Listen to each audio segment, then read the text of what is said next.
मित्रांनो, district court असो व हायकोर्ट असो, याच टायपिंगची परीक्षा नेमकी कशी होते ते आपण या व्हिडिओमध्ये सविस्तर पाहणार आहोत. पहा, सुरुवातीला तुमची जेव्हा चेकिंग होऊन जेव्हा तुम्ही हॉलमध्ये प्रवेश करता, आपल्या बॅचवर बसता, अशा वेळी तुमच्यासमोर या प्रकारचं न्यायालयीन ॲपमध्ये मांडणी करून तुम्हाला दिलेले असते.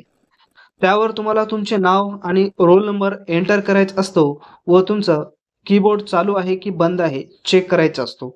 एकदा का एक्झाम सुरू झाली तर नंतर बदलून दिले जात नाही. महत्त्वाचं म्हणजेच हायकोर्टमध्ये जी एक्झाम होते ती ऑफलाईन होते की ऑनलाईन होते. तर मित्रांनो, ही परीक्षा ऑफलाईन होत असते. तुमच्या समोर तुम्हाला एक हार्ड कॉपी दिलेली असते आणि ती हार्ड कॉपी पाहून आपल्याला टाईप करायचा असतो. मित्रांनो, जेव्हा तुम्ही टाईप करायला सुरुवात करता, ती वेळ तुमच्या जीवनाची अत्यंत महत्त्वाची असते आणि पॅसेजची पहिलीच ओळ निश्चित करते की तुम्हाला पोस्ट मिळणार आहे की नाही.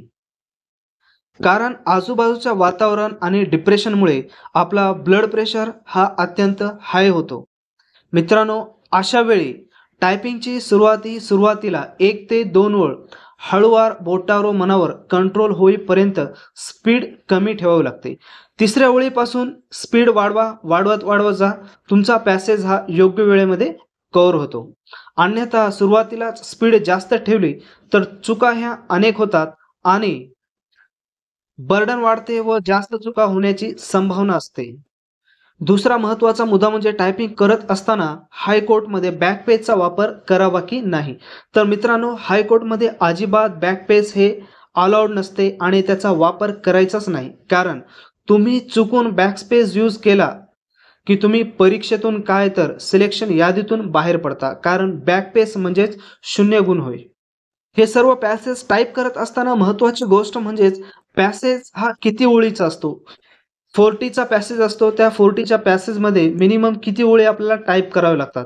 तर मित्रांनो, मिनिमम 35 लाईन्स म्हणजे 35 ओळी तुम्हाला कंपल्सरी त्या ठिकाणी टाइप करावेच लागत असतात. त्याच्यामुळं तुम्ही आता जे प्रॅक्टिस करत आहात, तर प्रॅक्टिस ही तुमची जास्त असली पाहिजे. कारण त्या ठिकाणचं जे वातावरण असते ते वातावरण पूर्ण चेंजेबल असते. तुमच्या घरी नसते, टायपिंग सेंटरमध्ये वगैरे नसते. त्याच्यामुळं तुमची स्पीड आणि ॲक्युरसी हा तुमचा रिझल्ट ठरवत असते. म्हणून विदाऊट मिस्टेक 35 लाईन्स तुम्हाला त्या ठिकाणी कव्हर कराव्या लागतात.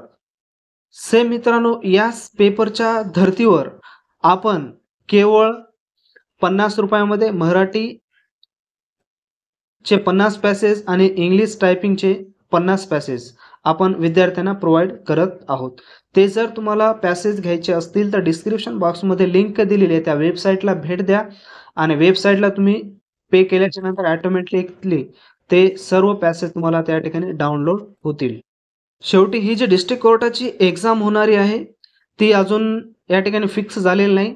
समजा जर डिस्ट्रिक्ट कोर्टाची एक्झाम टायपिंगची जर न्यायालयाने घ्यायचे ठरवले असेल तर 100% ऑफलाईन होईल मित्रांनो, पॅसेज समोर ठेवून.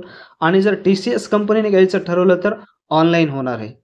तर ऑनलाईन एक्झाम ही कशा पद्धतीने होईल यावर जर व्हिडिओ बनवायची तुमची इच्छा असेल तर तुम्ही कमेंट्स बॉक्समध्ये करा. त्यावर देखील आपण लाईव्ह व्हिडिओ त्यावर तयार करू. नेमकी एक्झाम ऑनलाईन कशा पद्धतीनं होत असते. आणि ही माहिती जर तुम्हाला आवडली असेल तर जास्तीत जास्त शेअर करा आणि चॅनलला लाईक करा, सबस्क्राईब करा.